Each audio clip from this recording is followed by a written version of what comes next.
Welcome to the session. We're glad you're here. I'm Evangeline Varonis from the University of Akron, and with me is Jillian Jevack from Quality Matters currently, but formerly at the time that I gave this presentation originally with Litsa last year, I was with the University of Akron as well. Our third co-author, Michael Johanyak, was not able to be here with us, but we have a wonderful person who has agreed to help out during a skit. That includes 3 people. Hi, my name's Timothy Lombardo. I'm with The Ohio State University. All right. Here are the learning objectives for this session. We'll let you briefly take a look at those. I'm not going to read them out loud because we want to focus on the presentation itself, but they're there. All right, what does BornDigital mean? It's a term that was introduced by Gasser and Pelfrey in a 2008 book based on Prensky's notion that there are digital natives. We know that there are digital natives. These are people who were born and raised with the computer, with the internet, and they have certain expectations now about what education is going to look like. We can also say that courses are born digital, but most were not. Most were born on ground. And there are certain processes that take place when instructors are asked to teach those courses online or with a web presence. In that case, we can think of them as being reborn digital. Goldberg and Rothberg in a 2013 EDUCAUSE webinar, and this is available online, introduced the term BornAccessible to talk about the fact that courses could be designed to be accessible right from the start, but they not usually are. Instead, they might be reborn accessible. So Rothberg points out that the present is not paper, and if you need to make a course accessible after it has been originally designed, that could be very expensive. If you have to retrofit it, it's just like architecture. It's much better to design for accessibility from the start than to need to retrofit a building after the fact, and the same is true with courses. Goldberg points out that hardware can facilitate accessibility, but it's better to design for accessibility right from the beginning. Instead of worrying about accommodating students who have special needs to access material, if the course is accessible, they won't need those accommodations. And the final point is that when consumers demand accessibility, then it will become more widely available. If publishers are not selling materials because they're not accessible, because the audience is choosing an accessible alternative, then they will pay attention and try to make sure that everything is accessible. We're arguing that many online courses were reborn digital, but they were not born accessible, and we'll give you our notions on how best to handle this. The Quality Matters 5th edition, freshly released August 1st, has 5 standards related to accessibility. They're listed for you there. And the one in particular that we are focusing on in this presentation is number 3. The course contains alternative means of access to course materials in formats that meet the needs of diverse learners. It is currently a 2-point standard. It was also a 2-point standard in the previous version of the rubric. In the K through 12 rubric, it happens to be a 3-point standard. But I'll point out that K through 12 rubric allows a 3-point standard to not be met, and the course can still meet expectations as a whole. So that's something to think about. Should this be a 3-point standard in the higher ed rubric? Well, the idealist, and that, I'm representing that position, says, yes, because you need to do everything you can do to achieve an ideal standard of perfection or excellence. The realist, who Jillian is representing that position, says, well, you can do anything that you're able to do based on what's happening at the moment. And the practicalist, and that's the position represented by Mike, says, well, if it's practical, if it can be done and it's practical, then that's the way to go. So first I'll explain to you my representation of the idealist perspective. I think 8.3 should be a 3-point standard. Access is desirable, it's achievable, and it's reasonable. It fosters independence. If you create courses that are accessible, then students can be expected to move through them independently and not require the needs of special, the need for special accommodations. Teaching and learning outcomes should and have to remain the same. And then the students are able to achieve what they need to achieve largely independently. What does the law say? I'll quickly go over 4 different pieces of legislation in the United States that are relevant here. That's the list. First, with respect to the Americans with Disabilities Act of 1990, what is a disability? It's a physical or mental impairment that substantially limits one or more major life activities, okay? And one of those major life activities can be the pursuit of education. So the ADA says that physical or mental disabilities in no way diminish a person's right to fully participate in all aspects of society. But they acknowledge that sometimes because of various types of discrimination, that such individuals are not able to fully participate. And one of those areas is communication barriers. And that's the area that we're mostly interested in when we think about course design for higher ed. ADA Title II specifies that no qualified individual with a disability can be excluded from participation in a public institution. Title III makes the same claim with respect to a private institution. Basically, that means all institutions of higher ed are covered by the ADA. And the Rehabilitation Act, Section 504, states that there can be no discrimination if an organization receives federal financial assistance. And that would be most institutions. Even if it's a federally funded grant, that is federal assistance being received by an institution. So what does that mean in terms of course design? Educational programs must be accessible. Section 508 is specifically focused on electronic and information technology. And this Section 508 demands that access be given unless such access would cause an undue burden. We'll return to what undue burden means momentarily. In that event, then an alternative means of access must be offered. So the bottom line is that online materials must be accessible unless this causes an undue burden. And there are the 16 standards of Section 508. There are 16, there are only 16, and that is the list right there. You can find that as well online. All right, back to the undue burden. In 1997, and that was really at the beginning of the movement to make materials available online, the Office of Civil Rights wrote to CSU Los Angeles that said, it's not an undue burden if a cost of making materials accessible could have been significantly reduced by considering the issue of accessibility at the time of the initial selection. Let's give you an example. Let's say you're using a textbook that is not available digitally, and there is a student, a learner in the course, that needs digital access to that material. And you have to find a way to make it digital. That could be scanning every page and turning it into a PDF and then OCRing every page so that it is searchable. It could involve having a reader actually read that text and record it in some way so that a student with a disability might be able to hear it. This is retrofitting. This is trying to make material accessible after the fact. It doesn't matter what it costs. You are obligated to do it. So it would have been a better idea to make a good decision to get accessible materials to begin with. And more recently, the 21st Century Communications and Video Accessibility Act of 2010. This was legislation that for a period of 8 or 10 years was not being pushed through. We've returned to looking at it, and in particular, Title II focuses on video programming, which has to do with the accessibility of video content that's available. The bottom line, emerging communications technologies must be accessible. Web accessibility is directly addressed by the World Wide Web Consortium, and the list is right here. Web Content Accessibility Guidelines, and there are only 12 of them, gives us the list. And both the ADA and W3C use the term equivalent information. And you might note that that term is in the current version of the rubric. It's in the annotation. We're looking for equivalent information because all learners have a right to the same information.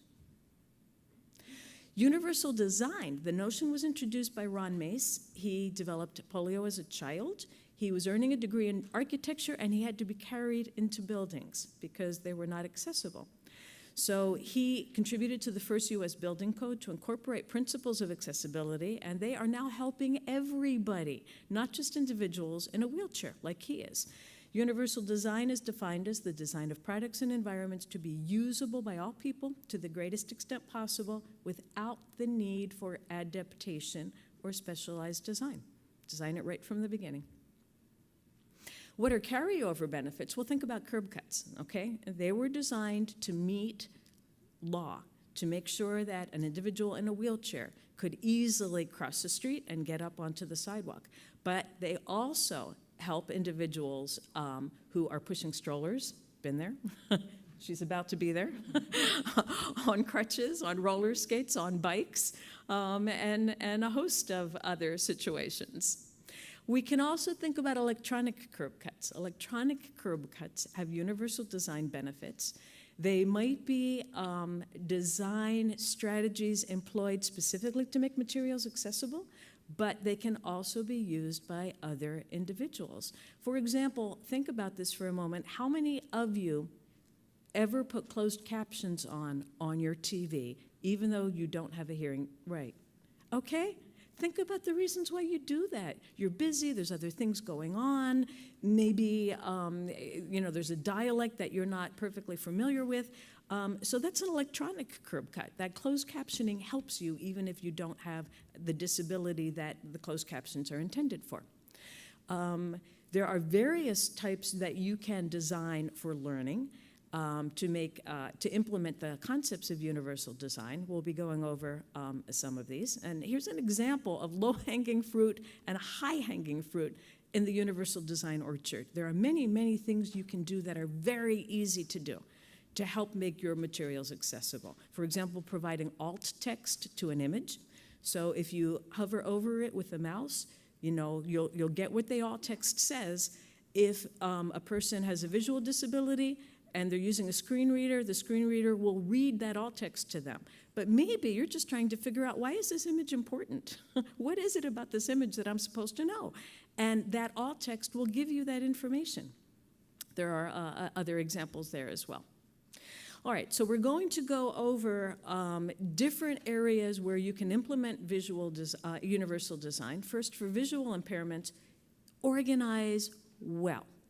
Courses that are organized after the fact sometimes are, oh yeah, I should add that, I should add that, I should add that, but you're not starting with a master plan. Think about that from the very beginning. If you were starting from scratch, how would that course be organized and what would the page look like? Hyperlinks that are accurately identified. If you create a hyperlink that says, click here, and somebody's using a screen reader and they're tabbing from one hyperlink to another, they're going to hear, click here, click here, click here, and they will have no idea where that link is taking them. So instead, if you use words that identify where that link is taking you, that's a good feature of visual design. Images that are captioned or described, again, so that anyone understands what their importance is. Using good contrast and resizable fonts, so that if people resize the screen, they can still see the words as a whole without having to scroll left and scroll right in order to view all of the content on the screen. Providing audio narration if you have text and there are things that you want to say about that. And also audio description, and this would be for video elements. In addition, audio narration can benefit non-native speakers. I will tell you briefly that there is a new course at the University of Akron that's requiring all students to view a particular film online. And I'm teaching an international student section. And I called the library because I couldn't figure out how to turn on the closed captions. And I said, how do you do that? I can't see it. And they said, oh, that wasn't the version of the film that was ordered. And we have to help create a culture where the people who are ordering the film, because it was a group that did it for multiple sections, and the people that are responsible for getting that film ordered are talking and having these conversations. There's a closed caption version available. We recommend that you choose the closed caption version. And in my case, it was because my students are international students who I knew would benefit. Okay, universal design for hearing impairments. Auditory content should also be provided as text. If you provide audio narration, for example, of a PowerPoint, make sure every piece of information included in your audio narration is available to all learners in some way, and that might mean providing a transcript of your audio narration. Choosing commercial content which is already captioned. If you go onto YouTube, for example, and you're doing a search for something at CC, and you will find YouTube comment that has already been captioned by human beings, not machine captioning. That can make a huge difference. You can use lecture capture, which includes the provision for closed captioning, or speech-to-text software, again, that can help with captioning. Universal design for motor impairment. Streamline movement that's necessary. I've already talked about trying to avoid needing to scroll down and scroll right or scroll left in order to see everything on the page that you need to see. That's a design issue. Also, use heading levels. If it's a title, in Word, choose title, or in HTML, choose title. If you've got a heading level 1 or a heading level 2 or a heading level 3, identify those by the heading level. Again, someone who is using a screen reader can tab from one heading level to another, so they don't have to listen to pages and pages of text to get to the section that they want. It also forces you to make sure that you're clearly identifying the way different pieces of content are relating to each other. Okay, so you're establishing a hierarchy when you have to choose what's a heading level 1, what's a heading level 2, what's a heading level 3. And universal design for cognitive disabilities, make sure your navigation is consistent. Okay, don't choose to mix it up on the next page just to make things interesting. Not a good plan. Break up long blocks of text with headings with white space to make them easier to navigate. Provide good descriptions of visual elements, and avoid blinking, buzzing, blooming confusion, because that can actually trigger a seizure in someone who has epilepsy. All right, so you've got this great potential, but a lot of people are afraid. Norman Coombs says online learning has the potential to provide a learning space that's fully accessible to the formerly print disabled without compromising its quality. However, administrators fear that the process will be unduly expensive, and faculty fear that providing for these students mean that they have to become information technology experts. But he concludes, creating online content that's accessible is easier and probably far less expensive than people fear. And that's what I'm here to try to encourage you to do. Doesn't have to be expensive, doesn't have to be difficult. And it also encourages self-reliance. And here's this wonderful image of a plant that's watering itself and hoeing itself. And that's what we're trying to do, encourage independence. So, summary, all online courses, in my opinion, should be completely accessible, and 8.3 should be a 3-point standard. All right, so now it's time for the reality check. I'm always the realist in any situation. That's sort of just how I always think about things. I 100% agree with everything that Litsa has just said, but my reality doesn't always bear up with that, at least the reality that I experienced back when I was at Akron, and I think might ring true with several other institutions based on some conversations I've had with folks. And so as Litsa and Mike and I were talking about these concepts over coffee and having these long drawn-out conversations, because there's a lot of heavy stuff here sometimes, I tried to think about how I could best explain my perspective for this presentation. And what I came up with was a skit. It's a composite scenario, so it's not real life 100%. It's based on or inspired by true stories, as they say on TV. So it's not real, but I think it is realistic, and I think many of you will be able to relate to it. So that is going to be what we're going to do next here, is act out this skit for you, so please bear with us, as we're not professional actors. We're on the academic side of things. I'm going to be the narrator, playing the role of the narrator. Our professor will be played by Tim over here. And Litsa will be playing a dual role of dean of a college or department and director of the Office of Accessibility. Hi there, Professor. Thanks for coming in. Sure thing, Dean. What's this all about? Well, Professor, I'd like you to teach an online section of your course. Students have been asking for an online version of the course, and you seem like you're pretty good with computers. So we thought you'd be the perfect fit. Okay. I think I could do that. I'm pretty good with computers.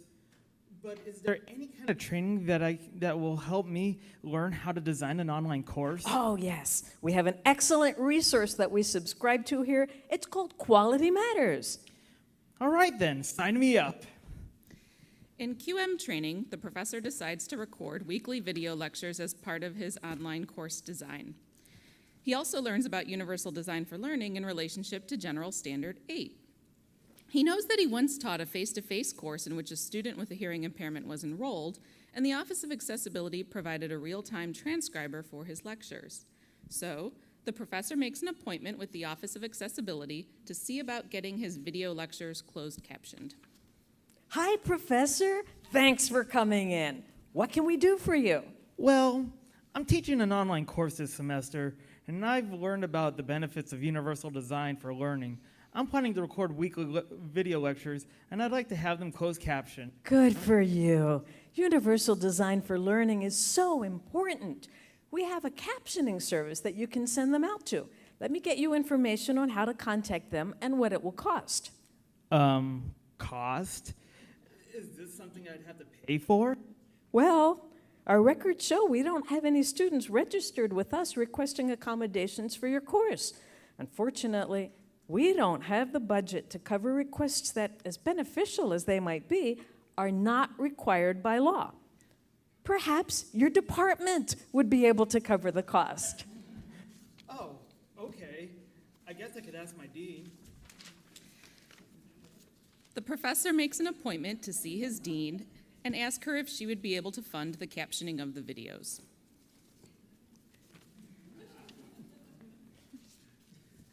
Hi, Professor. Thanks for coming in. What can I do for you? Well, you know that online course I'm teaching? I'm planning to record weekly video lectures, and I'd really like to have them closed captioned because we learned all about the benefits of Universal Design for Learning in that QM training I took. Absolutely. Absolutely. Take them over to the Office of Accessibility. They'll do it for you. Now, if you don't mind, I've got a committee meeting to get to. Actually, it's not quite that simple. The Office of Accessibility doesn't have the budget to do this unless there's a student who legally requires it, but is best practice in the field of online design. But we wouldn't be expected to pay for a real-time transcriber in a face-to-face classroom just because it would be good for everyone in the class, regardless of whether or not they had a disability, to have a copy of what was said. So why are online courses held to a higher standard? Well, they're not, technically. Universal Design for Learning applies to face-to-face courses, too. It just seems like a bigger deal for online courses. But I really do think it would be beneficial to have these captions. Haven't you ever been in a noisy place and been able to keep up with whatever's on TV because captions were turned on? Imagine how beneficial it would be, that could be to our students. I know, believe me, I get it. But we just had to lay off 3 people in our department. We're being asked to make additional cuts. I'm sorry, but we just can't do it unless we have to. The professor is disappointed, but he still believes it would be beneficial if his video lectures were captioned. He learns that the system his institution uses has the ability for him to enter captions himself, so he begins to do so for the first few videos in his course.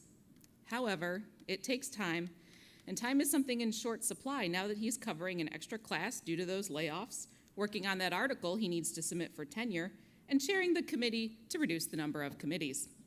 The professor is realistically unable to continue captioning the remainder of the videos. So the most realistic part of that, I guess, as I said, it was a composite scenario. You know, there's this ping-ponging back and forth between the department, the instructor, the Office of Accessibility, who's gonna ultimately take responsibility for this. And the most realistic part of that was based on a conversation that I had with some of our folks from the Office of Accessibility when I was at Akron, when I was at the University of Akron last year. And they explained it to me, and it made sense that they would love to help and provide captions for everything if they could, but their budget comes from top down as well. It comes from even higher up. They're facing constraints. They're facing mandates that they have to provide accommodations for those that are requested, of course, but they're limited too. They have constraints they're working under, and that really helped me understand the perspective of the Office of Accessibility, that everyone's trying to do what they can, but we're all working under these realistic constraints that we have to deal with, and that's where my perspective came into play and the frustration I face and feel and want to overcome. And I know there are a couple sessions going on that I highlighted that I think are talking about some of these issues here at the conference this week, so I'm looking forward to attending those because I want to see how are we making this work so that we can achieve that ideal. So to debrief that scenario, the professor tried to do the right thing, but there's this interplay between the law, and of course some of that is starting to change, so that may transition. There's a lot going on in this area. The professor's not necessarily trained on all of this, and the resources are not available to him. Office of Accessibility will provide those accommodations, but if there's not that letter, the accommodation request, or that registered student, the faculty may be on their own to provide this and figure out how to make this happen. So some might say, well, the answer is we've got automatic captioning. YouTube, great, awesome beta captioning service that holds promise, but as we can see in this example here, does not always work as well as we might want it to.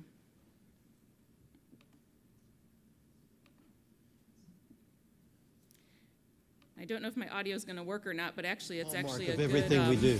That includes amazing research into things like artificial organs, corrosion engineering, and nanotechnology. But it's also business partnerships that enable our region to compete in the global economy. They say that the best way to predict the future is to invent it.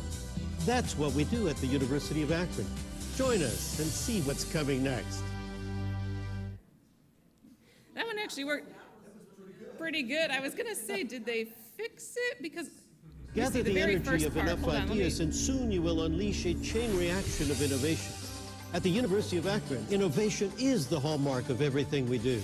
That includes amazing research into things like artificial organs, corrosion engineering, and nanotechnology. But it's also business partnerships that enable our region to... There were some mistakes with that one. I think originally it said the University of Energy or something. Action. Action. The University of Action instead of Akron. And I said, well, that's a good University of Action. Makes us sound exciting and everything. But there are some,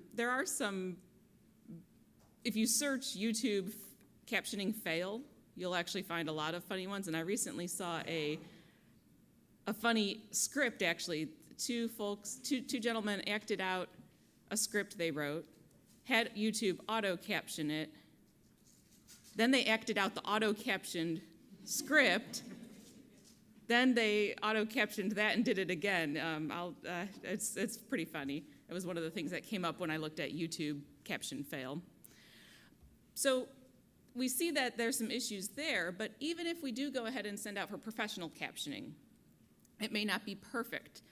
So we go and say, okay, we're going to pay the money, we're going to have this professional captioning, but one of the examples at UA was a class that was not only very technical subject matter, it was statistics. The teacher was a non-native speaker of English, so when the person transcribing the video did it, this is what we came up with. Or you can survey came out as, or you can sort of weigh, so on and so forth. It really does not matter it's really that metaphor for. So there's some cleanup that would have to happen, whether it's a YouTube transcript or even a professional transcript as well. So my summary of my perspective would be that given our current realities, it's not realistic to expect higher education online courses to be totally accessible. Therefore, I would come down on the side of 8.3 not becoming a 3-point standard until institutional policies align with best practices. That's where my focus is, getting those institutional policies to align with these best practices and what we want to be doing in our online courses, but have trouble doing because of the constraints we face. So I'm going to continue on with the practicalist perspective, which is actually our co-presenter, Mike, who couldn't be here with us today, his perspective, and I'm just going to run through his slides and try to explain his experience and his thought, and Litsa may jump in here and there with some ideas as well, because she's worked with Mike also. So Mike and I's approaches are very similar, but a little bit different, so I'll try to explain that. So Mike talks about fixed structures. So we talked about curb ramps, elevators, curb cuts, sidewalk ramps, all being built into fixed concrete structures. But sometimes things that are online are more dynamic. You know, building is built and it's kind of there, it's solid, but web courses are often more dynamic. And some of the things that we put online have a very extensive reach, meeting a lot of people, whereas other things, like a web course that is designed for maybe 25 or 30 people at the University of Akron, is about the size of courses, or sometimes a little more, would have a more limited reach. So Mike's thoughts were that those things that have an extensive reach, you do want to make those born accessible, because they're reaching a broad audience. It's very likely that they will indeed need to be accessible. But web courses have the more limited reach. We can perhaps make those accessible as it's practical to do so. So in Mike's experience, he's been teaching online for quite a while now. Back in 1998, started with an English 121 course, was not using learning management system at the time, and had no accommodation requests at that time. Course was revised and worked on again with 0 requests. 2001 to 2003, he had some more revisions, again with requests. Course is being revised. You can see it sort of changing there. A little bit of a use of an LMS, learning management system. Again, no requests. And more recently here, again, now we're in our Desire to Learn learning management system there. Again, no requests. And present, fully in the learning management system. His course has evolved and changed over those years. So over the last 15 years and 5 revisions, Mike's experienced 0 requested accommodations. And one thing to note here is that those were namely related to the online course design. So he did get some requests like distraction-reduced space, for instance. That applies to a face-to-face classroom for sure, but in an online course, the learner is at home taking that course, can find that space themselves because they're not in the room taking a test. The learner can choose where to take that test if they're online. So one more recent example that I'm going to let Litsa explain here, because this was recently that she was more directly involved with than I was, is a student who did have some requests for accommodations and how that played out with Mike's online course. The student self-identified as having dyslexia, and he needed to access the online content through the use of a screen reader. He came in with his own screen reader. Mike has set up all his courses so that you can't get to the second screen until you've been to the first screen. So you can't jump around. Everything is very, very, very, very sequenced. And in our learning management system and the way things were set up, the student was not able to download any content until he'd been through everything. That meant for one lesson, he might have to go through 24 pages, being able to read nothing, before he could return to the first slide and have the ability to download that content. And he was very frustrated by this. So there were 2 issues. One, it was the release conditions that made it necessary for him to go through all of them and not just jump to the very last page. And the second was the way the learning management system was only reading the frame around the content, not reading the content itself unless it was downloaded. And so the student ended up deciding that he wasn't going to be able to manage that course in the fall. He was going to register for the course again in the summer. But that was sort of a fail on the part of the learning management system that didn't allow him to read that content inside the frame. And on the part of the course design, that in this particular instance did not allow the student to download the content, so it became accessible to him because of the release conditions that were imposed.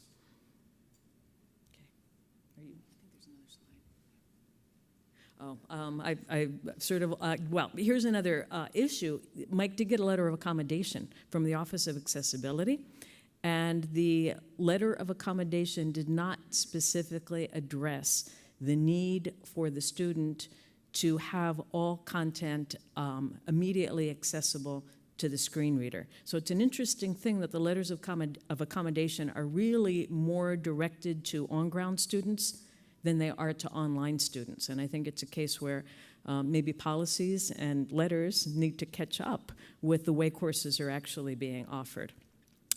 Mike's solution was to add an extra release condition that allowed the student to bypass all the release conditions. So this is how the course will be in place in the summer when the student does take it, and that was the workaround, unless our conversations with the learning management system provider lead us to another possibility. Mm-hmm.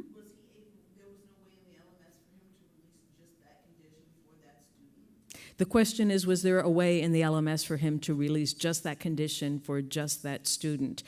At the time we were working on a solution, the student decided that he would withdraw, okay? And that was up to him.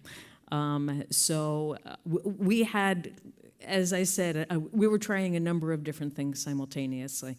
It would have been possible, but at that point the student had decided that he would not continue with the course for that particular semester.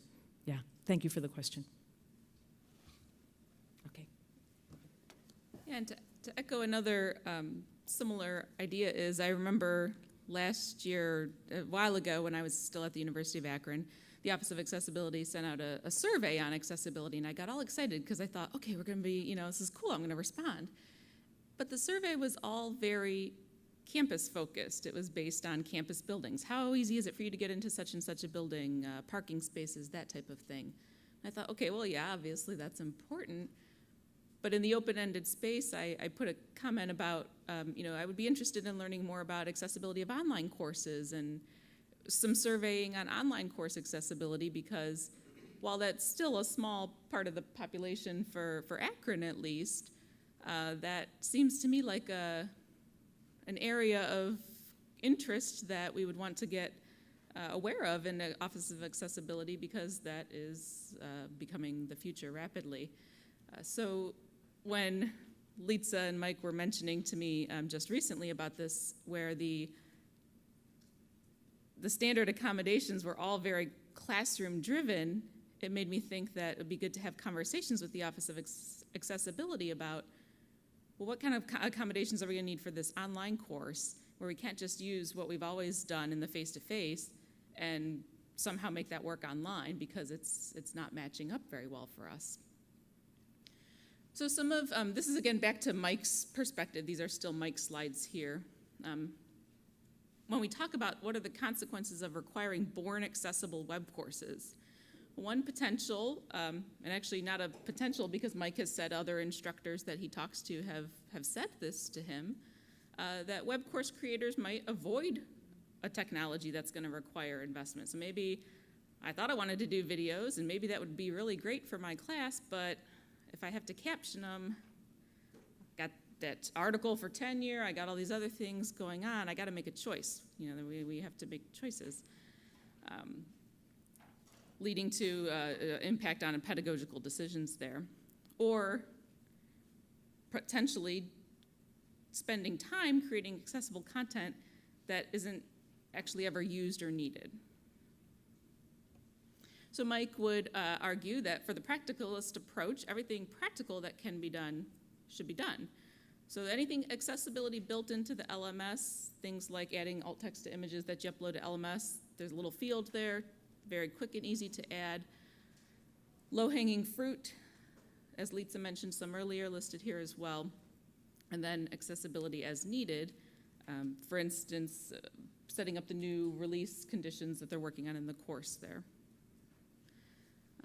Some problems Mike sees maybe here with the 8.3 as a 3-point standard are that it's impossible to predict every possible accessibility consequence related to course design.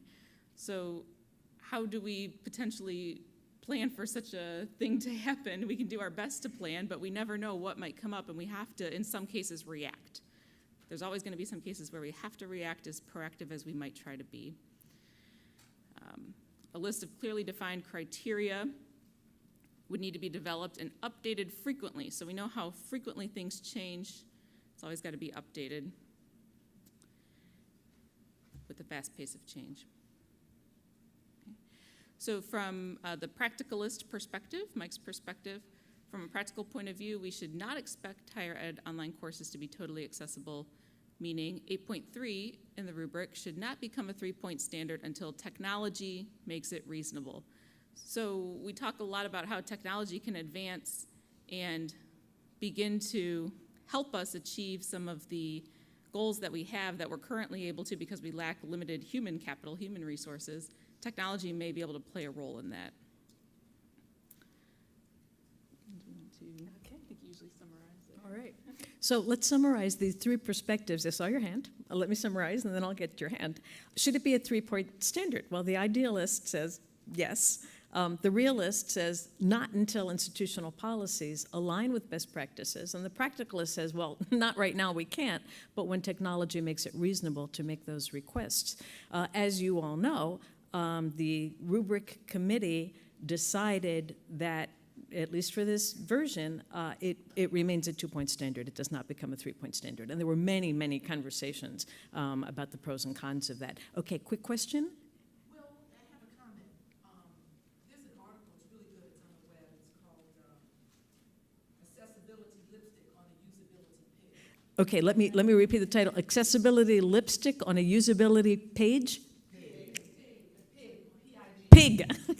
Accessibility lipstick on a usability pig. And let me introduce Allison Miner, who we met face-to-face for the first time about half an hour ago. She and I were both on the rubric, the Standard 8 subcommittee of the rubric committee, and had just a wonderful time working together.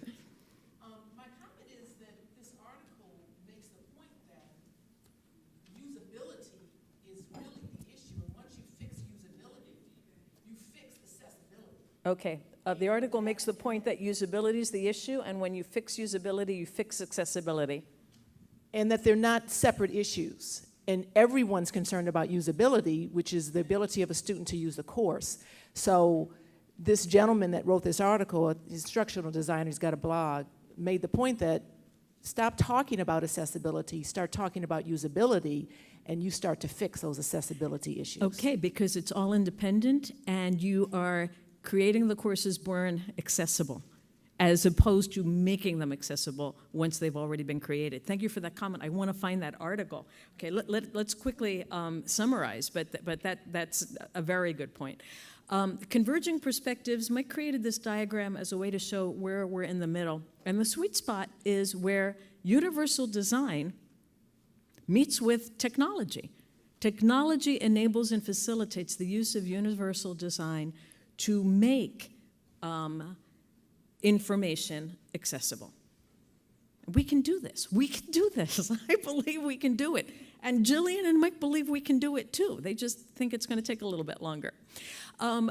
This is the final point. There have been legal challenges, and for the most part, these legal challenges in higher ed to the accessibility of web content or technologies have been found in favor of the students. And one which is currently underway is Miami University of Ohio. There's a totally blind zoology student who wants to become a veterinarian. And she argued that she did not have complete access to all information in the course, And when she did, it was not immediate. In other words, it was not at the same time that other students had access to this information. So this is going to be a fascinating case because she specifies in what format she wants these materials, not just that she wants access to equivalent information, and both the ADA and the WCAG use those terms, equivalent information, and now the QM rubric does too, okay? But it's not just she wants access to equivalent information, she also wants access to this information in her preferred delivery method. So this one's going to tell us a lot when it's finally decided. We have 5 minutes, thank you, okay. And the simultaneous access is a really important part of it because very recently there have been cases where students said, okay, it took almost a month for me to get access to the same information. That is not good enough. And the finding, of course, was in their favor because not only do they have the right to have access to equivalent information, but they have the right to have access to that equivalent information at the same time as everybody else. So what type of impact will this have on online and blended course design? Some people fear that it's going to turn every online course into vanilla, okay? Everything will be text-based because then you don't have to worry about providing equivalent information. Text-based, we know, is easily handled by screen readers and other forms of accessibility. And there might be increased costs and effort that go into providing equivalent information. If you have a video, you need to provide closed captioning, but it's getting easier. If you have video, you need to provide also audio description to describe visual elements that are very, very important in a way that a person who cannot see might be able to understand them, even if they're hearing the dialogue and they're hearing the music. We hope that this will lead to better course design for Alice, exactly the point that Allison made, because accessible design is also usable design, and that if individuals are thinking about this from the outset and keeping all this in mind, their courses will be more accessible, more usable for everyone. So that's it. You've got the first question because your hand was up. Go ahead. And use the mic. You still have it? No. Okay.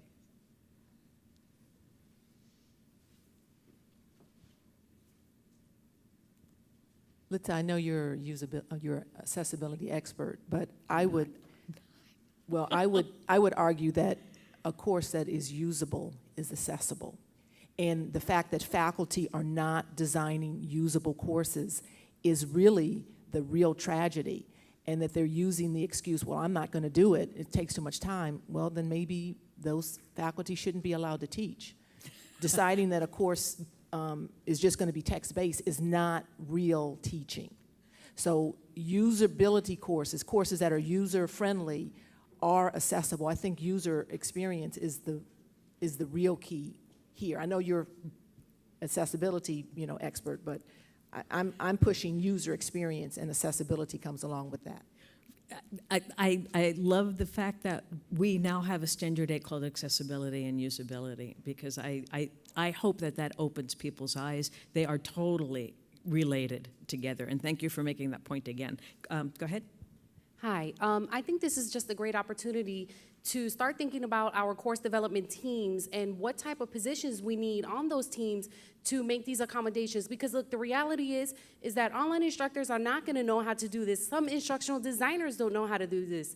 We need people that are trained specifically to do these tasks. They can do closed captioning, they can do all different types of things to ensure that, our courses are accessible and that everybody can benefit from them.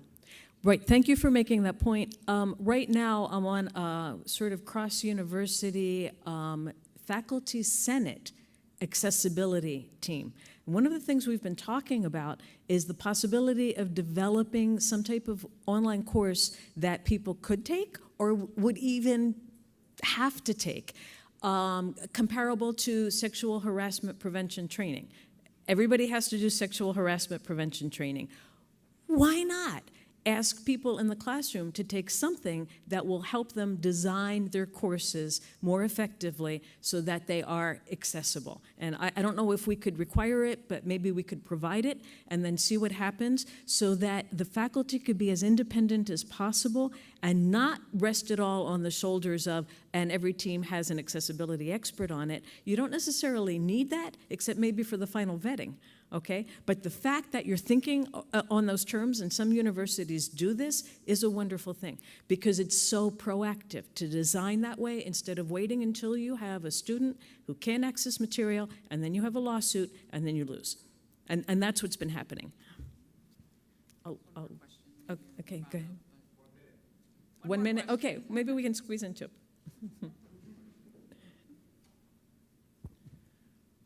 I wondered if you could give me a definition of equal content from both the practical and the ideal point of view. What does equal information mean? Okay, again, the term is equivalent information. That's what you're, let's say you have a video, okay? Equivalent information would be providing closed captioning so that someone who cannot hear the video would have access to all the text. Of course, they're able to see the visual images, right? And it would also mean providing audio description. PBS was on the forefront of this maybe over a dozen years ago, and you can find PBS videos, DVDs, where you can turn on audio description just the same way you can turn on closed captioning. You hear a voice say something like, "Two strangers see each other across a crowded room." You know, and you know that's important, right? You don't know who these two people are.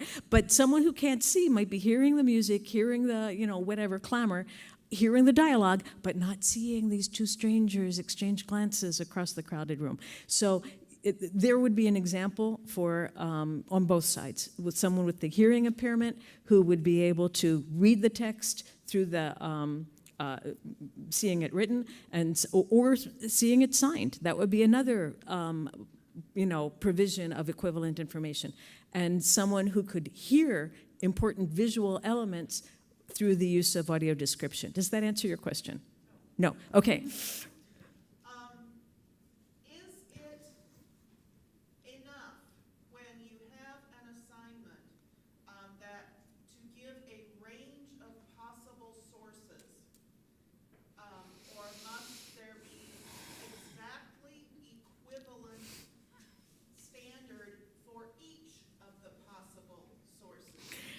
That's an interesting question. And I don't think, I'm not sure if I can answer that definitively. But I'm saying that if student A has access to a particular piece of information, student B also has to have access to that same piece of information in some delivery method in which student B can access it. Now, if you're requiring it of student A, and you have to require it of student B. You can't have differential requirements, right? But both of those students need to have access to the same information as it relates to the learning objectives of the course, okay? Or you could say, here are 5 possible sources, you can pick 3, and then not everyone has to have access to the same information. There have been cases where I've done quality matters reviews, and there was a film that had no narration at all. It was entirely visual. No narration whatsoever, no dialogue whatsoever. And that it would have been a matter of somebody providing an audio description of every single little movement and every single scene in the film, or saying, this film is optional, in order to meet expectations for that standard. And sometimes that, in the short term, has to be the fix. Until all of those different, until all that information is made available by providers in multiple delivery methods, maybe you just have to say, this one's optional. Jillian, do you want to? I think we're about out of time, but I want to thank Tim for stepping in for us in Mike's absence, and thank you all for attending.